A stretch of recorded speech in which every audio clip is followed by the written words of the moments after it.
Assalamualaikum warahmatullahi wabarakatuh. Salam sejahtera, Om Swastiastu, Namo Buddhaya, salam kebajikan dan bahagia untuk kita semuanya. Sahabat-sahabat, kawan-kawan dan kaum muda milenial di seluruh Indonesia, kita akan merespons satu dinamika politik yang aktual. Jadi ramainya kongres luar biasa Partai Demokrat yang memilih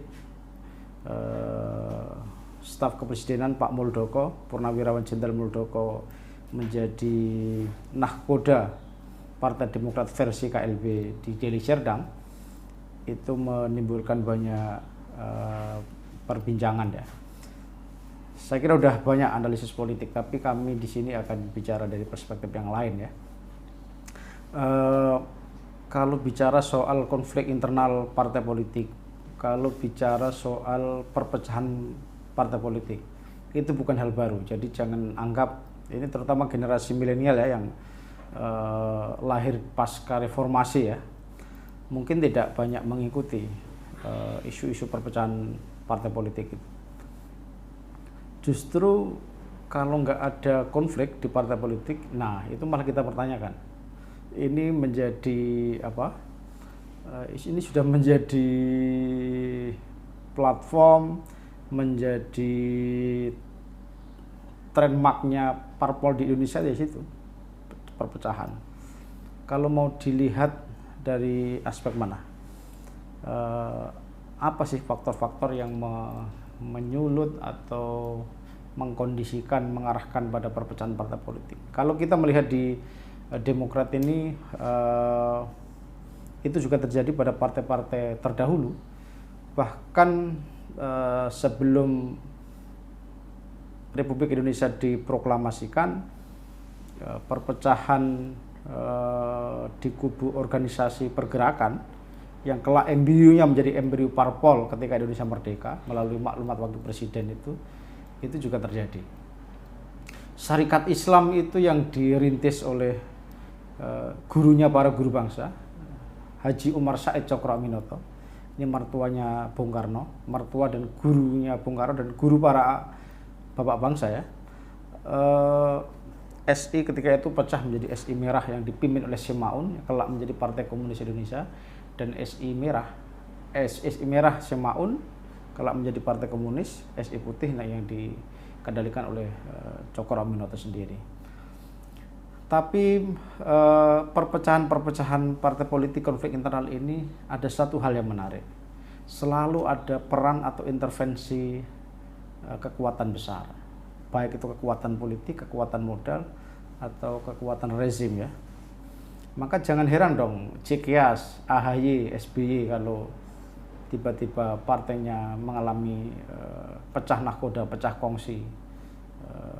Karena emang nggak lihat bahwa sejarah Partai Nasionalis Indonesia, Partai Nasional PNI ya, PNI ketika itu menjadi partai besar yang di pemilu 55, pemilu pertama dalam sejarah yang dianggap paling demokratis, itu PNI menjadi parpol yang punya kekuatan kaum marhenis, kekuatan kaum buruh,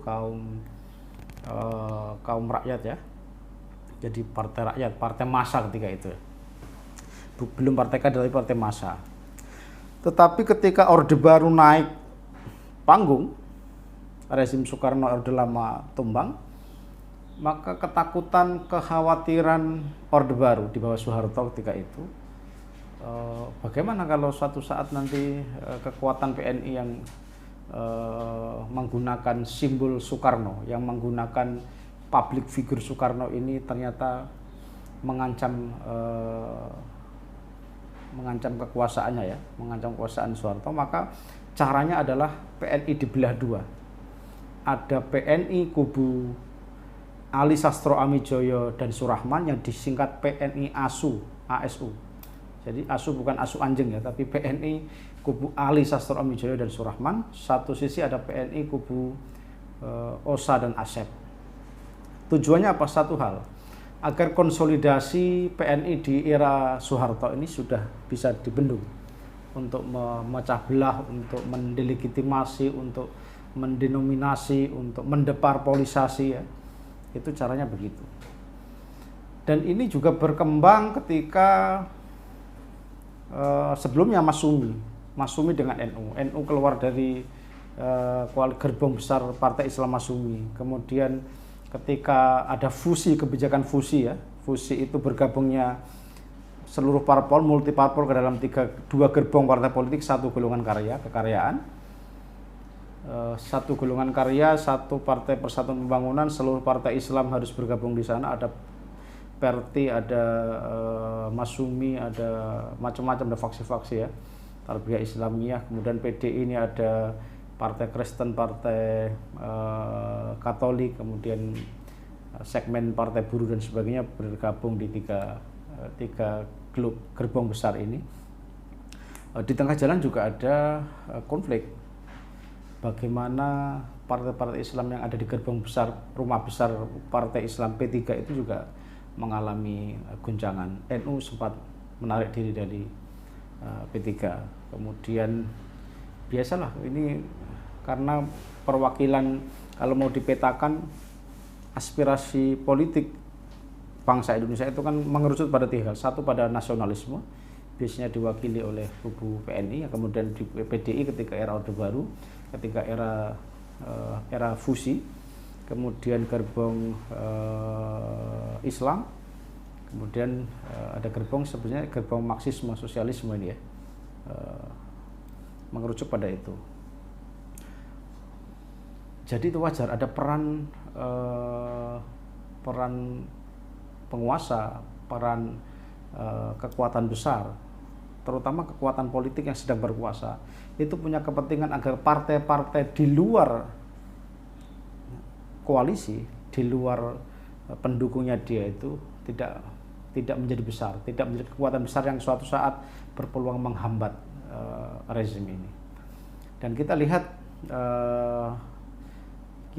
ketika PKB ya, contoh paling real dan paling kelihatan sampai berujung pada putusan Mahkamah Agung, sengketa PT UN, saling gugat menggugat sampai pada putusan Mahkamah Agung ya. Ini sampai ke mahkamah, sampai ke peradilan, sampai ke gugatan-gugatan kubu-kubu yang berkonflik ini sampai peradilan. PKB ketika berkonflik tahun 2004-2005 itu ya, kubu Abdurrahman Wahid, Muhaimin Iskandar satu sisi, ini Dewan Syuronya Gus Dur, ketua Tanfid PKB-nya Muhaimin Iskandar, melawan kubu Saifullah Yusuf dan Alwi Shihab. Dua kubu ini saling gugat-menggugat sampai kemudian oleh Mahkamah Agung dimenangkan oleh Gus Dur dan Muhaimin Iskandar. Tapi tidak berhenti di situ. 2009 itu juga konflik besar. 2008 menjelang pemilu 2009 juga ada konflik besar PKB yang akhirnya Gus Dur kalah. Kalau dilihat, ini analisis politik, bukan analisis hukum semata ya. Ada yang berpendapat, ada yang berasumsi, ada yang berhipotesa bahwa ada peran istana negara ketika itu agar bagaimana PKB agar menjadi kerdil, tidak menjadi pesaing besar di pemilu 2009. Maka wajar kalau orang berspekulasi bahwa jangan-jangan istana negara ketika itu yang dikomando oleh Susilo Bambang Yudhoyono punya peran yang besar di dalam bagaimana PKB Muhaimin didanai, Muhaimin didorong, Muhaimin Iskandar ditunggangi agar melawan pamannya sendiri, pendiri Partai Kebangkitan Bangsa, Gus Dur ya ketika itu. Dan itu terjadi, akhirnya Gus Dur kalah toh. Di peradilan Gus Dur kalah, yang menang kubu Muhaimin, dan sampai sekarang Muhaimin menikmati PKB itu. Soal internal PKB kita tidak akan bahas, tapi bagaimana peran yang menjadi highlight kita adalah peran penguasa, peran istana yang ketika itu memetakan partai-partai yang berpotensi berpeluang menjadi partai besar, menjadi pesaing kompetitor di pemilu berikutnya, dan suatu saat akan punya peluang menghambat hegemoninya, itu akan dipecah belah, akan di-divided impera, diadu domba. Caranya cari orang yang berpotensi merebut kepengurusan itu. Biasanya kan adu domanya gampang, cari orang dalam yang bisa dipengaruhi, dibujuk agar diiming-imingi, gugat dong pengurus yang ini, masa partainya itu aja, pengurusnya itu aja. Nanti kalau kamu menang, kamu jadi pengurus partai, ketua umum partai resmi, nanti ikut gerbong saya. Kira-kira begitulah cara modus-modus konflik partai politik. Dalam konteks Demokrat AHY sama Muldoko kira-kira begitu ya. Silakan dikembangkan, boleh ini boleh di-challenge, boleh dibantah, boleh dikritik dengan argumen yang lebih ilmiah, lebih teruji. Tetapi dalam konteks AHY ini kemungkinan ada banyak kader Demokrat, terutama generasi senior Demokrat yang kemungkinan tapi sudah merasa bosan ya dari partai sejak berdiri sampai pemilu berapa kali ya, 1, 2, 3, 4 sampai pemilu 4 kali. Demokrat dikuasai oleh pengurusnya oleh keluarga SBY, oleh keluarga Cikeas. Didirikan SBY, ketuanya Hadi Purnomo, adik ipar SBY, kemudian kembali ke SBY, sempat Anas menang tapi keluarga internal tidak ridho, tidak rela, akhirnya direbut kembali dengan cara-cara intrik yang macam-macam sampai kemudian Demokrat hancur lebur. Ada orang yang kemudian aktor-aktor dalam Demokrat yang ditangkap KPK, korupsi hambaran dan sebagainya. Itu akhirnya satu sisi melahirkan keprihatinan dan kebosanan, puncak arus balik ya. Kenapa Demokrat gini-gini aja dipimpin oleh keluarga pas politik dinasti, partai dinasti ini? Kalau partai politik menjadi badan hukum parpol, badan hukum partai politik itu harusnya terbuka dong. Jangan sampai kemudian dari ayah turun anak, anak nanti menantu, menantu anak lagi, anak nanti besan. Nah itu partai apa itu? Itu melahirkan gerakan protes yang awalnya diam-diam, tersembunyi, tidak terbuka. Awalnya membesar dan momentumnya ketemu ketika ada kubu eksternal, ada kekuatan luar yang punya kepentingan agar partai yang ada di oposisi ini juga jangan sampai berkembang besar, jangan sampai ikut pemilu dan menjadi pesaing kompetitor yang membahayakan partai-partai pemenang dan sebagainya. Saya kira itu. Jadi menarik sekali memang bahwa salah satu akar faktor terbesar di dalam konflik partai politik adalah intervensi kekuatan besar, kekuatan politik terutama. Kalau kekuatan modal masih banyak lagi, bahwa betapa banyak orang-orang yang bukan kader parpol, pengusaha kaya dia, pemain tambang, pemain sawit, belum pernah menjadi kader partai politik, tidak ngerti platform ideologinya berbeda, tapi tiba-tiba dia ikut kongres parpol, ikut muktamar disusupkan oleh beberapa pengurus parpol karena dia punya modal besar untuk menjadi calon ketua umum, menjadi nakhoda yang baru. Itu artinya ada problem besar di dalam sistem kepartaian kita. Sudah berapa menit Mas Jan ini? Saya kira itu nanti kita sambung ya di edisi berikutnya. Kita akan berbicara reformasi pembaruan partai politik untuk pembaruan atau untuk menyelamatkan demokrasi kita. Sekian. Assalamualaikum.